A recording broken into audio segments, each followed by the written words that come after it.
This is part 2 of your car. We already went over what your car expenses are. We talked about car insurance, and we decided on picking your car. The next part is to talk about what your car expenses are. So the first thing we need to do here is you've got the teacher lesson, which you're watching. Then we need to find out what your car loan is. Your car loan is what you borrow from the bank and you need to pay back every single month. And remember, in order to do this, we need to go back to our former slide.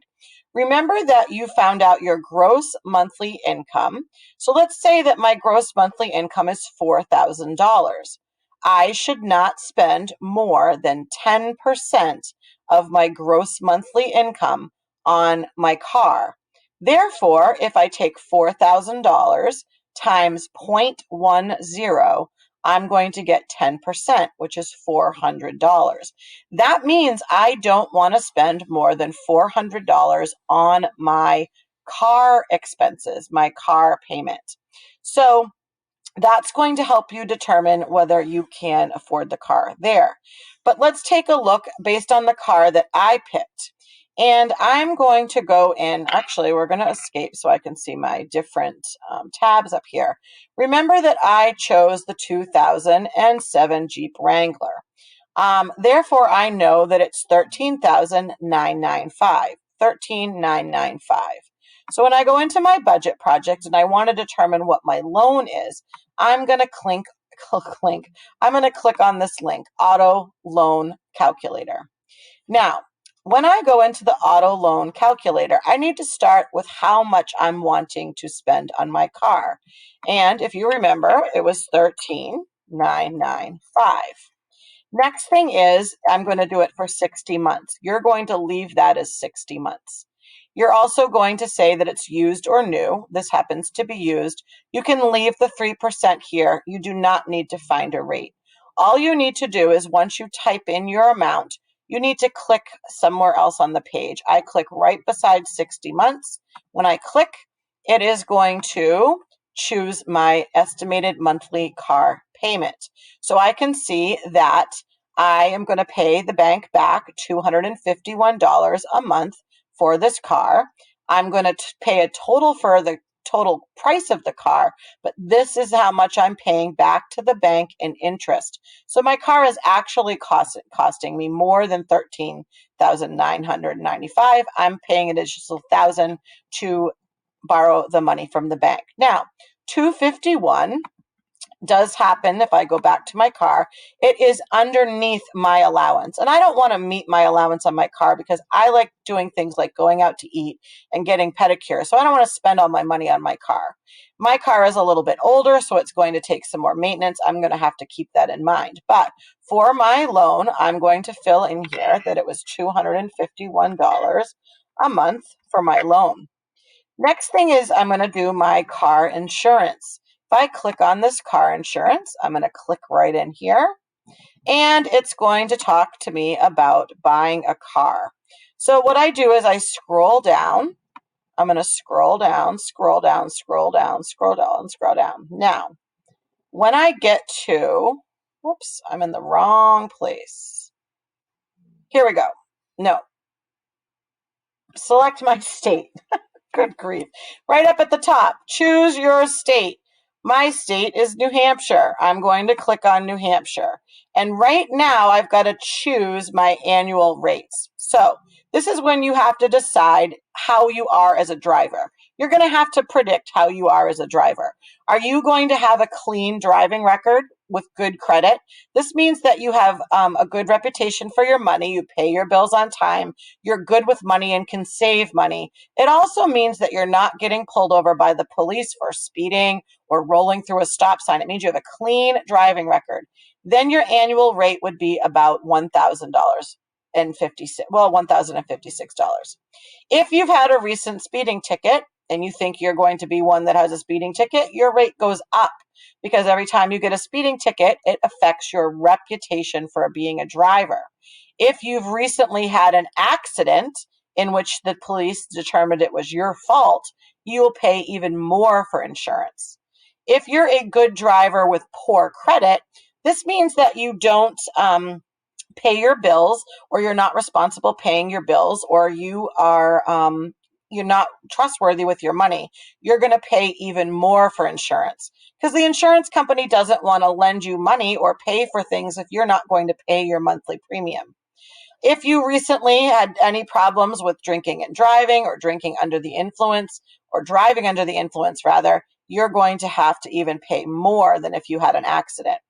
And there is a minimum coverage required, which we don't usually do in this state. So I'm going to choose that my rate is $1,056 a year.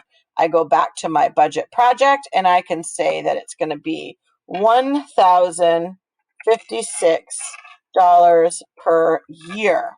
Now, that means that I'm going to put this, it's not going to be $1,000 a month. I would divide that by 12.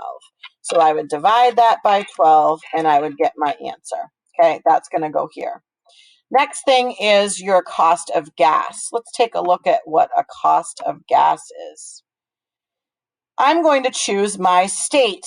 If you know what your state is, which you should, it's not Montana, by the way. Let's go over here to New Hampshire. Right now, the average cost of gas is $2.74. So I'm going to put that in my budget project. Here's my budget project. 1 tank of gas.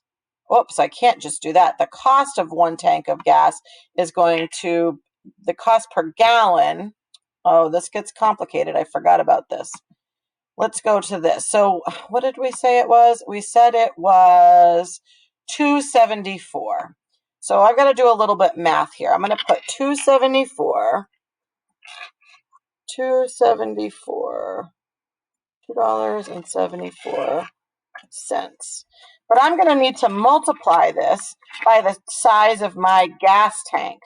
Now I've got to get complicated because what kind of gas tank do I have? I have a 2007 Jeep Wrangler Sierra. I am going to copy this and go into the interwebs, and I'm going to paste the name of my car, and then I'm going to put gas tank size. And I can see that this car is a gas tank of 18.6 gallons. So I'm going to just round that to 18 because you never want to use all of your gas. So basically on my budget project, I need to multiply the amount times 18. You can do 0.18, 0.6 if you want. You can do it if you want to be specific. So I'm going to take the price per gallon, which is $2.74, times the size of my gas tank to fill up my tank one time. And I'm going to put the dollar amount here, 2.74 times 18.6. That will be my answer. Once I have these three things finished, I'm going to put my monthly car payment here, which was $251. My monthly insurance, I'm going to calculate on a different page. 3 tanks of gas. Alert, alert, what do I have to do? I found this number based on 1 tank of gas.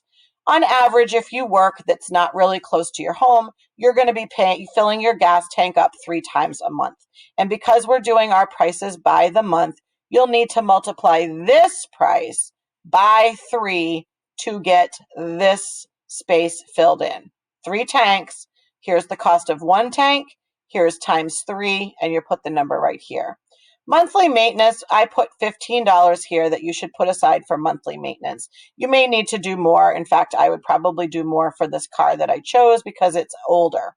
I am going to then add up my total monthly costs. All of these things added together will be my final amount for my car cost. And when I figure out that, I'm going to go to the end of my project on my second to last page, and I'm going to put my monthly car cost right here. Right here is where it goes. So, and there's going to be a link for that. So when you go to your car, this was picking your car, and these were your car expenses. This amount goes on your final budget. Okay, if you have any questions, make sure you ask the teacher so that you can get the right answers. You don't want to mess up on your amounts or your whole budget will be thrown off, and nobody wants that.